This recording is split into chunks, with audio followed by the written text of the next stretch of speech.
sœurs, la liturgie du dimanche passé nous exhortait à nous préparer chaque jour pour le jugement par l'examen de conscience. Un examen de conscience bien fait en présence du Seigneur nous donnera une grande connaissance de soi-même, de son caractère et de sa vie. Il nous enseigne à aimer Dieu et à concrétiser en résolution claire et efficace le désir de bien profiter de nos jours. La liturgie d'aujourd'hui continue de nous inviter à considérer les vérités éternelles, vérités qui doivent être d'un grand profit pour notre âme. Nous sommes tous des administrateurs des dons que nous avons reçus du Seigneur et c'est par eux que nous devons gagner le ciel. Autrement dit, nous devons être productifs pour Dieu ou dans les mains de Dieu. Le début de l'extrait d'évangile de cette messe nous dit « C'est comme un homme qui partait en voyage. Il appela ses serviteurs et les confia ses biens. À l'un, il remit une somme de 5 talents, à un autre 2 talents, au troisième 1 seul talent, à chacun selon ses capacités, puis il partit. » Saint Matthieu écrit à chacun selon ses capacités et non de chacun selon sa capacité pour simplement montrer que parce que ce maître connaît bien ses serviteurs, chacun selon ce qu'il a reçu, selon ses possibilités, ses dispositions intérieures et extérieures, devra contribuer à accroître sa fortune, la richesse du maître. Longtemps après, le maître de ses serviteurs revint et il leur demande des comptes. Celui qui était en voyage, le maître, vient trouver ses serviteurs lorsque le temps est arrivé. En d'autres termes, longtemps après qu'il leur a donné la mission d'aller fructifier les différentes sommes reçues, il est de retour pour réclamer le fruit ou les fruits de la mission. Longtemps après, parce qu'il doit s'écouler un long temps entre le moment où les serviteurs reçoivent les talents et le retour du maître, le moment de la récolte, de sorte à leur permettre d'être productifs. Notez bien, longtemps après signifie que la date, le jour, l'heure n'était pas connue à l'avance. Le jour n'est pas fixé. C'est en ce sens qu'il faut comprendre ce que saint Paul dit dans la deuxième lecture. Pour ce qui est des temps et des moments de la venue du Seigneur, vous n'avez pas besoin, frères, que je vous en parle dans ma lettre.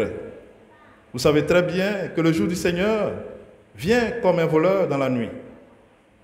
Nous sommes, frères et sœurs, et nous ne savons ni le jour, ni l'heure, mais nous saurons que c'est le Seigneur, le maître de toutes choses, si nous sommes bons et fidèles.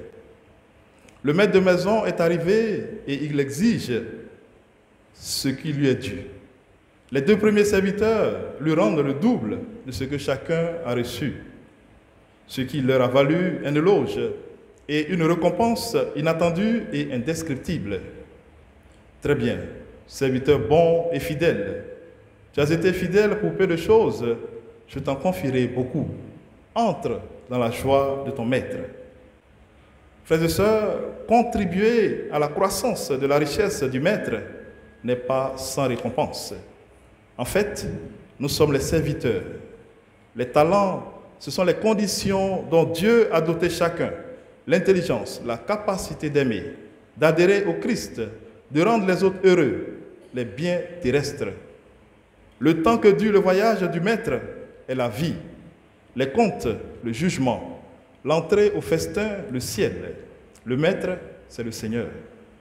Les 2 premiers serviteurs ont une mentalité de vrais administrateurs et non de maîtres absolus qui peuvent disposer à leur aise de ce qu'ils ont et de ce qu'ils possèdent. Ils sont qualifiés de bons et fidèles.